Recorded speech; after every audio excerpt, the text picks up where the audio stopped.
Hi everyone.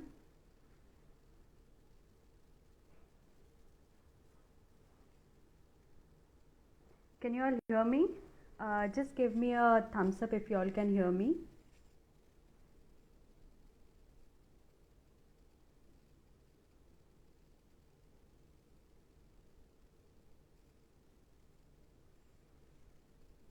Welcome for today's session. We'll be starting in a minute, but I hope everyone can hear me.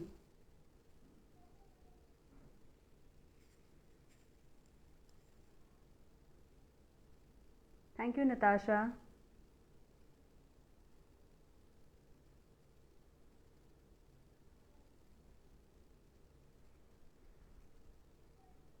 Thank you. So it's 4:30 and let's start with our live. Hi everyone, I'm Deepika Rathod, Chief Nutrition Officer, Head Nutritionist, Lifestyle Expert and Gut Vertical Head from Luke's team. And first of all, a happy International Yoga Day to everyone. I definitely know that many of you all might have attended few yoga sessions or workshops today to learn few basic asanas about doing yoga and following it on a regular routine. So, what exactly is yoga? It is a form of exercise or activity that we perform for building flexibility and strength in our body. And not just yoga, any kind of exercise for that matter helps in improving our overall health. So, be it yoga, be it walk, be it weight training, strength training, running, jogging, anything, any form of activity helps in improving our blood circulation, helps in improving our overall health, and also makes us feel happy. Now, our today's topic actually is, going to be on benefits of uh, any form of activity or exercise on your gut health. Why I chose this topic is because your gut health is in your hand, and it is mostly related to your circulation, blood circulation, and the amount of exercise that you do. We all by now know that how important our gut is. 70 to 80% of our immune system or immunity lies in the gut itself. That's where we have all the good and bad bacteria, and our nutrition that we eat gets digested, absorbed in the gut itself, and that's how it is getting circulated in the entire body. So gut is like epicenter of our good health. If we don't take care of our gut health, that's when our entire body can go for a toss. And we all know that most of the diseases start in the gut itself. So be it metabolic disease, be it cognitive disorder, or be it like an autoimmune condition, it all starts when your gut is compromised. That's why it is in our hand to take extra care of our gut, of our stomach, of our entire digestion, to make sure that we don't face any such issues in near future. So to start with, I want to discuss on how important movement or exercise is for our gut. Many of you all might have noticed that when you wake up, you really feel sluggish until you pass a proper motion. We do have many clients coming to us saying that, okay, today I did not clear my stomach and I see lots of irritation. I see that I have this feeling of fullness, I feel bloated, or I don't feel comfortable because I'm not able to pass a proper motion. Now, when you're not getting into any activity for that matter, your blood circulation doesn't take place properly. And if your blood circulation is compromised, that means whatever food you eat, the nutrition that you get from the food is not getting circulated properly in your body. So that's why activity becomes very important. When you move around, you allow your blood circulation to happen. When you move around, your digestive system also starts working more efficiently, and that's when all of the issues related to digestion, whether it is bloating, whether it is constipation or acidity, all of these starts coming under control. And we have also noticed that in yoga there are certain asanas which really works on overcoming constipation. You all might have heard about Malasana. So when you do Malasana, it helps in opening up of your anus or pelvic muscle properly, and due to gravitational force your body is able to evacuate proper motion, wherein you feel eased out, wherein the bloating or feeling of heaviness starts coming under control. So you all can also start following Malasana on a regular basis depending on your body's health. So for example, if someone has a knee issue or has knee pain, then we wouldn't suggest going ahead and following Malasana, but at least getting up in the morning, drinking 1 or 2 glasses of water, and then walking around in your house or going for a walk outside also helps in evacuating your stomach completely. So you can add a little form of activity in the morning wherein you take care of your constipation, and if there is no constipation, automatically your body is getting rid of all the toxic material. If these toxic material stays in the body, it starts producing toxic gases. It then creates more of bloating. It then creates more of heaviness in your body. So that's why getting that activity in the morning helps you in evacuating your stomach completely, and you definitely feel better. Secondly, we all know that our mind and gut is connected via vagus nerve. So if there is stress, if we are emotionally feeling low, we see that it is having a huge impact on our stomach. Whenever a very classic example is whenever even a kid is having exams, they study a lot, but still they are under this pressure of their exam, and this is kind of a stress for them. And whenever they have exam, they always tell their parents that I have this butterfly feeling in the stomach, or I need to rush to the loo, or they start feeling constipated as well for that matter. So this gives you a very clear picture on how even a smallest of stress can impact your gut in a negative way. Now, why am I talking about stress and gut over here? Because activity not just works on improving overall circulation, but it also works on helping you in controlling the stress. So how does that happen?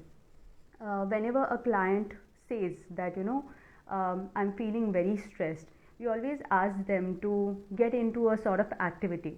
Now, getting into any activity doesn't mean that they have to go to gym or start weight training or something.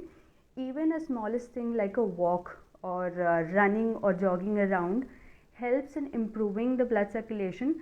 Plus, your body starts releasing feel-good hormones, that is the endorphins. When your body is exercising, they release this feel-good hormone, and when these feel-good hormones are released, it automatically helps in suppressing the stress that anyone is facing. And when the stress starts coming under control, that has a direct connection with the gut health. So when the stress gets better, automatically the stomach health also gets better. That's why moving around or doing some sort of activity helps in improving a lot in your gut issues. Plus, not just activity, I would suggest doing any sort of breathing exercises as well. Now that today is International Yoga Day, you all might have also heard more on doing pranayamas on a regular basis to fill in your body with more and more oxygen. So when we do more of deep breathing, the oxygen that gets in our body helps in suppressing the cortisol level. When the cortisol levels are down, we see that automatically the stress starts coming under control. All of our body functions starts happening properly, and our gut health also gets better. So next time whenever you feel that you are under stress and it has started affecting your stomach, wherein you see bloating or acidity or any issue for that matter, I would suggest you take a stroll in your house or in a garden nearby, wherever it is possible. If you don't have if you're not in house, or if you're in office and you can't really roam around in office, try climbing stairs up and down, just 2 floors, and you will definitely feel better. So these are certain tips that you can also follow to improve the stress that you might be facing on a regular basis. Apart from that, there are many yogasanas, like there is Vajrasan, Pavan Muktasan, Malasana as well that I talked about.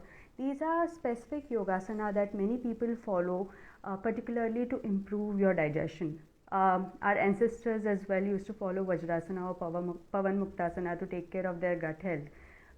If a person is facing acidity or gas production issue, then they can sit in Vajrasan immediately after the meal, because this way you allow the digestion to take place properly. Now, Pavan Muktasana cannot be done immediately after a meal because you might regurgitate or you might see a reflux happening. So Pavan Muktasana can be done at least an hour or hour and a half after your meal time.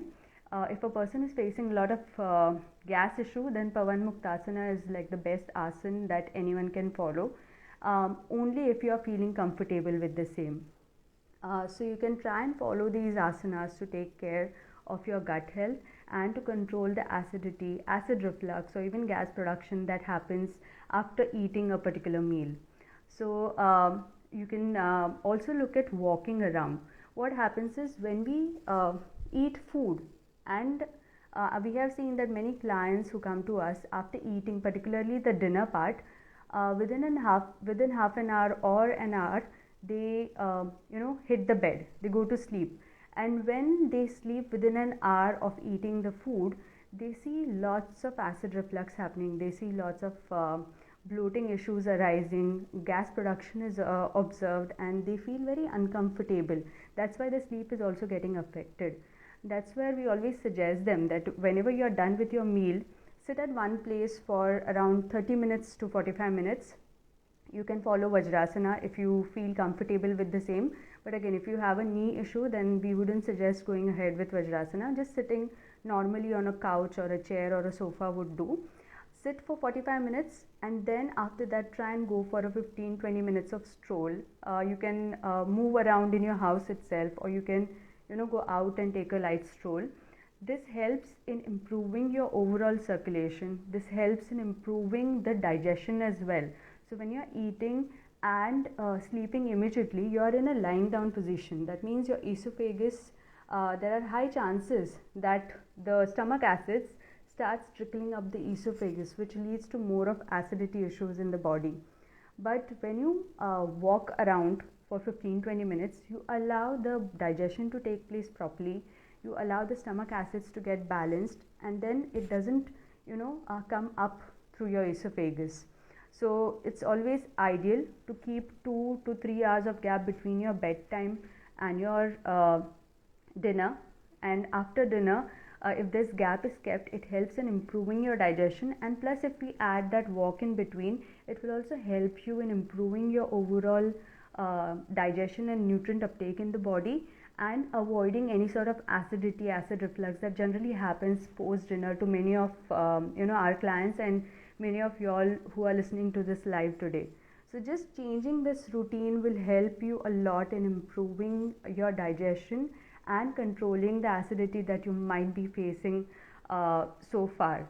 So these are like certain tips that you all can follow on a regular basis to just make sure that your bloating, acidity, or constipation starts coming under control. Let me also take few queries that I might be getting over here. So if you all have any gut related queries, and your queries depending on how beneficial activity or walk is with respect to your gut health, you can try and post it over here so that I can answer them.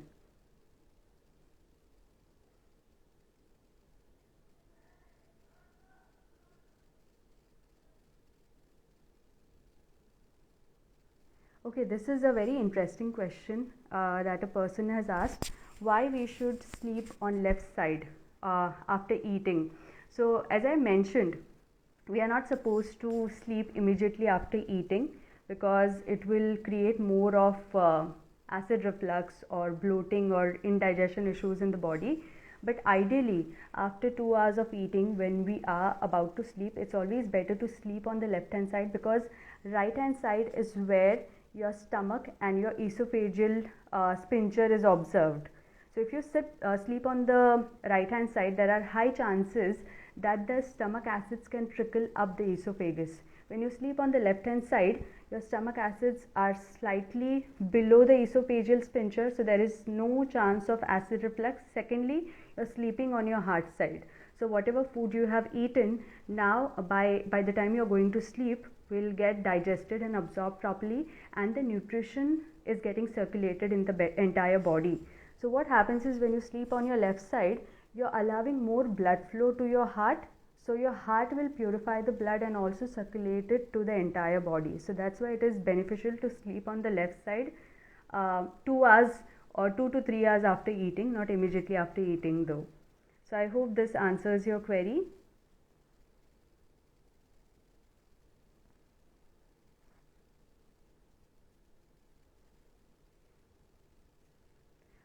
Okay, so I also got a question on why do anyone face constipation in pregnancy. So when our stomach or abdomen is increasing in size, it is putting pressure in the entire abdominal area, be it your diaphragm. That's why many pregnant women also feel breathless or heavy. They are not able to breathe properly because their uterus, which is expanding, it is putting more pressure on the diaphragm. Similarly, it is also putting pressure on your digestive system as well. And if you are sedentary, because we have that heavy belly and we don't feel like getting up from one place, we tend to become sedentary during our pregnancy time, and if there is no movement, there are high chances that you may feel constipated. So adding that movement or walk, particularly after meal, will also help. And in the morning, if you can drink 1 or 2 glasses of warm water and then go for a walk, it will also help you in improving the constipation during the pregnancy period. I hope this answers your question.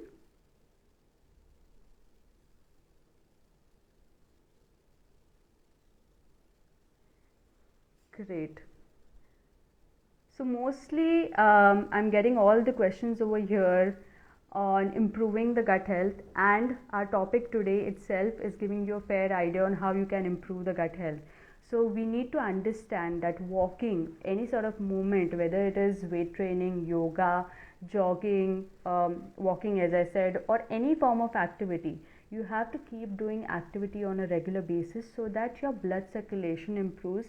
When your blood circulation improves, automatically your digestion also improves, and it helps in overcoming any sort of acidity or constipation or bloating or gas production that happens in the body. So let's try and move around and make sure that you're not sitting at one place for a longer time. Also, it is very important that you move around every hour, because what happens is if we are sitting at one place for a longer time, our body starts producing lactic acid.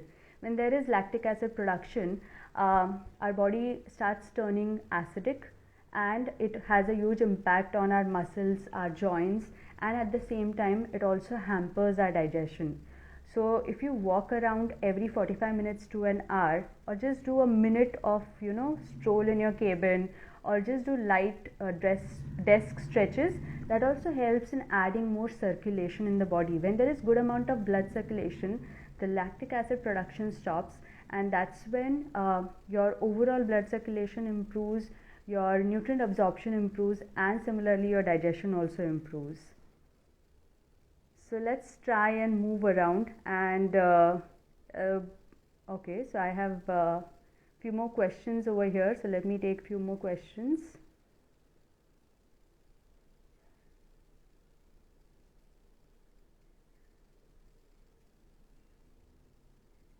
Okay, any drinks for good gut? Anything in particular may not really be helpful for your gut, so anything in excess is not good. But yes, you can look at if you're not lactose intolerant, or if you're not having any sort of autoimmune condition, then a buttermilk would be really good for your gut, because it will provide you with good gut bacteria, the probiotics. It also gives a really cooling effect to the stomach, and it will also add a little amount of hydration to the body. So having buttermilk maybe half an hour after a meal, particularly after lunch, would be ideal.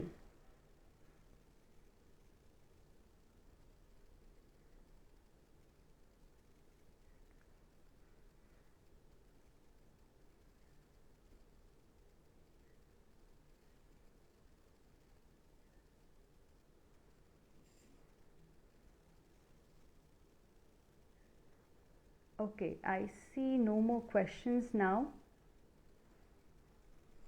Okay, one last question that I'll be taking is, how is gut connected to hair and skin? That's a very good question actually, and we all need to understand our gut is connected to each and every cell in our body, because from the gut the entire nutrition gets digested, absorbed, and then circulated in the entire body. So if your gut is not able to absorb good amount of nutrition, it will not be able to, the nutrition will not be able to enter into the blood, and then it will not be circulated in the entire body. So even to improve the hair and to improve the skin health, you need to take care of your gut. Proteins are required for improving your skin and hair health. Keratin, you might have all heard about. So that's where, if your body is taking it good enough amount of protein, but if the body is not able to digest the protein properly, or if the protein food is causing any sort of gut related issues for you, that means your body is not able to take in that nutrition and provide it to the entire body wherever it is required. So that's where many people face hair fall issue, many people face pimple, acne, or other skin related issues when the gut is compromised. Plus, even when a person is constipated, we did discuss this earlier, that there is toxic buildup happening in the body, and if there are toxins getting produced in the body, how are those toxins going to come out if a person is feeling constipated? So it comes out through your skin. You see eruptions, you see pimple, or you see acne coming out, or any other skin issues like irritation, rashes. All of this can also be noticed. That's why taking extra care of your gut works on improving your hair and skin health as well. Okay, that's it guys. So I hope you all have enjoyed today's live, and I'll also be sharing this live on the UK Lifestyle page, so you can go through the live session over there. Take care and have a good evening ahead.